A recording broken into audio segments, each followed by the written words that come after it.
সম্মানিত উপস্থিতি, কেমন আছেন আপনারা? আলহামদুলিল্লাহ। ফিতনাময় পরিবেশে যতটা ভালো থাকা যায় ততটাই ভালো আছে আলহামদুলিল্লাহ। আলহামদুলিল্লাহ আলা কুল্লি হাল ওয়া ফি কুল্লি মাকান। বর্তমান বিশ্ব এমন একটা জায়গায় দাঁড়িয়ে আছে যার প্রত্যেকটা ডিপার্টমেন্ট ফিতনা এবং ফাসাদ দিয়ে ভর্তি। যে কোনো টপিক চুজ করেন, পরিবার, সমাজ, ধর্ম, রাজনীতি, অর্থনীতি, এমন কোনো সেক্টর নাই যেটা এখন ফিতনা এবং ফাসাদ মুক্ত।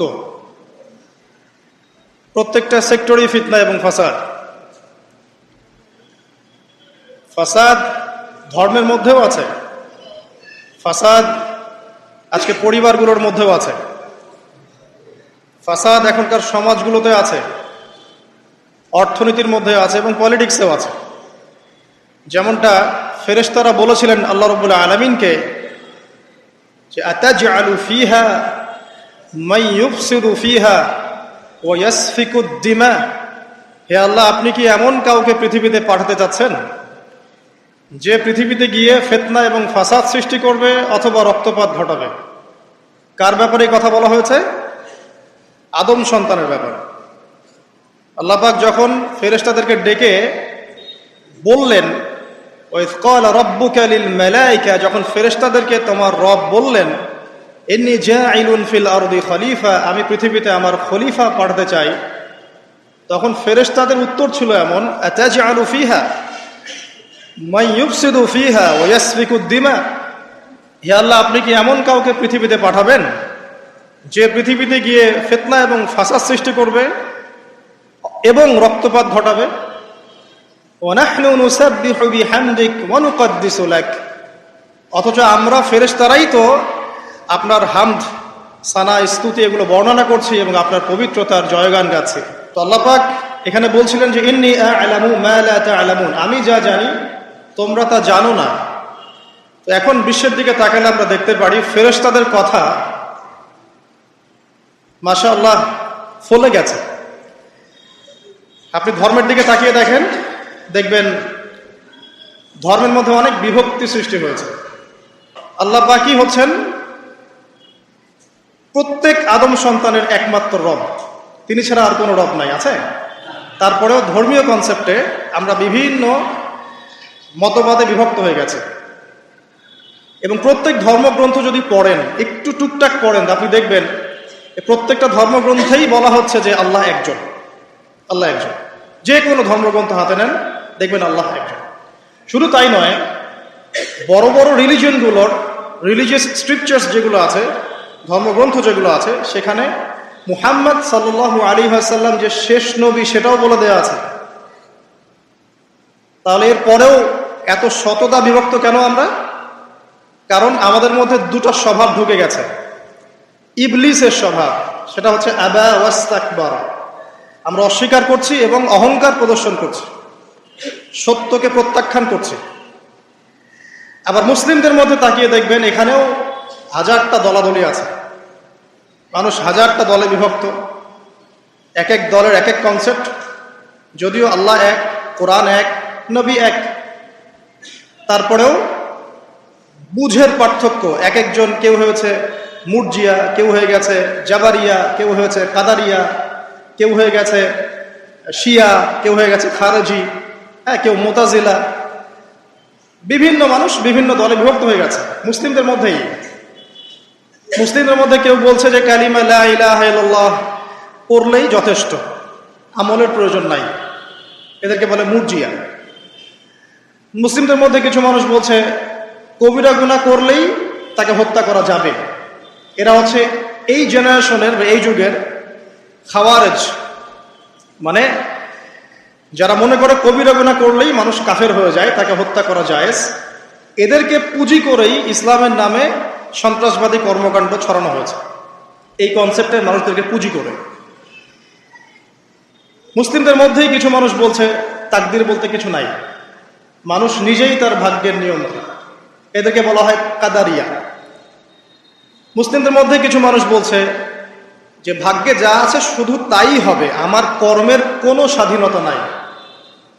অদৃষ্টবাদী, এদেরকে বলা হয় জাবারিয়া। মুসলিমদের মধ্যে কিছু মানুষ আলী রাদিয়াল্লাহু আনহুকে নিয়ে বাড়াবাড়ি করছে এবং বড় বড় সাহাবীদেরকে গালি দিচ্ছে। রাফেজি আছে, মুতাজিলা, এরা কেমন? অতি যুক্তিবাদী, যুক্তি দিয়ে যেটা বুঝে আসবে কোরআন সুন্নাহ সেটুকুই গ্রহণ করবে, এর বাইরে যাবে না। মুতাজিলা, এর বাইরে আল্লাহ রাব্বুল আলামিনের শুকরিয়া যে আল্লাহ পাক আহলে সুন্নাহ ওয়াল জামাআহ এই আকীদাটা সমাজে প্রতিষ্ঠিত রেখেছেন। যারা কোরআন এবং সুন্নাহর বাইরে যায় না এবং কোরআন এবং সুন্নাহর সেই বুঝ এবং ব্যাখ্যাটা গ্রহণ করে যেটা আল্লাহর নবী এবং সাহাবীদের পক্ষ থেকে এসেছে, এটা হচ্ছে আহলে সুন্নাহ ওয়াল জামাআহ। এই কথাটা নবী সাল্লাল্লাহু আলাইহি ওয়াসাল্লাম বলেছেন হাদিসে যে মুসলিম উম্মাহ ৭৩টা দলে ভাগ হয়ে যাবে, যার একটা দল মাত্র জান্নাতি, বাকি সবাই জাহান্নামী। এই গেল ধর্মীয় দলাদলির কথা। নৈতিকতার অবক্ষয় দেখেন মুসলিমদের মধ্যেই, দেখেন ম্যাক্সিমাম এখন কিন্তু সুদখোর।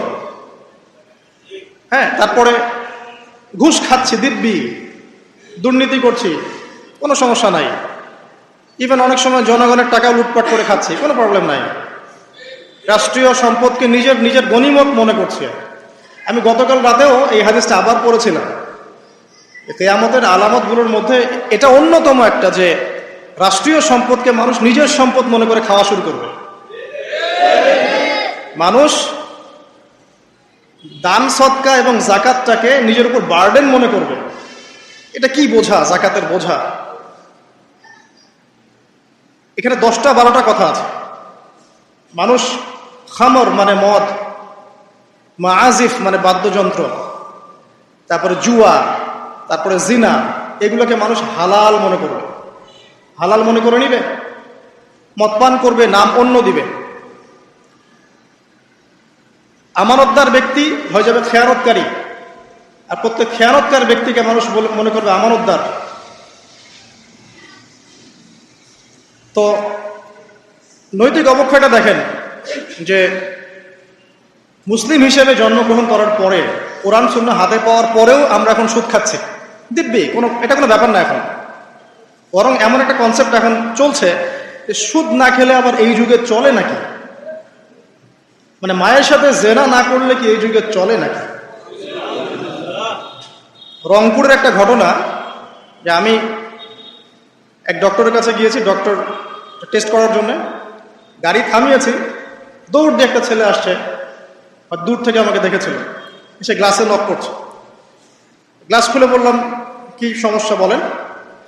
তো বলছে হুজুর জাস্ট আপনাকে দেখে দৌড়ায় আসছি একটা খালি মাসআলা জানার জন্যে, যে একটা ঘটনা ঘটেছে আমাদের এলাকায়, এটার সলিউশন কি হবে। অনেককে জিজ্ঞাসা করেছে, অনেক রকম কথা বলেছে, আপনার মন্তব্য জানতে আমি দৌড় দিয়ে এসেছি। কি ঘটনা ভাই? তো বলছে যে আমাদের এলাকায় একজন ছেলে, মাদকাসক্ত ছেলে, মানে এডিক্টেড, ড্রাগ এডিক্টেড, সে তার নিজের মায়ের সাথে জেনা করে ফেলেছে। তো এটা শোনার পরে আমি আসলে কি অ্যান্সার দিব, আমি প্রায় 2 মিনিট চুপ করে বসে আছি। আজ বলবেন কি বলবেন এখন বলেন তো? এই ছেলের এখন করণীয় কি এটা জানতে আসছে, কি করবে এখন সে? 2 মিনিট চুপ করে থাকার পরে আমি খালি একটা কথাই বললাম যে আল্লাহর কাছে খালেস ভাবে তওবা করতে বলেন, এর চেয়ে বেশি কিছু আমার বলার নাই। তো ঘটনাটাকে আপনাদের কাছে কত বিব্রত বোধ হচ্ছে না? অরুচিকর মনে হচ্ছে, খারাপ মনে হচ্ছে, কিন্তু আমরা এখন দিব্যি সুদ খাচ্ছি, মায়ের সাথে জেনাও করছি, খারাপ লাগছে না, বরং যুক্তি দিচ্ছি এগুলো না করলে কি যুগে চলে। মহিলাদের অবস্থা দেখেন, গ্রামে গঞ্জে সব সুদী এনজিও ছড়িয়ে পড়েছে এবং তারা সদস্য, জমি জমা, ভিটে মাটি, গরু ছাগল সব খোয়াচ্ছে, তারপরেও খেতে হয়।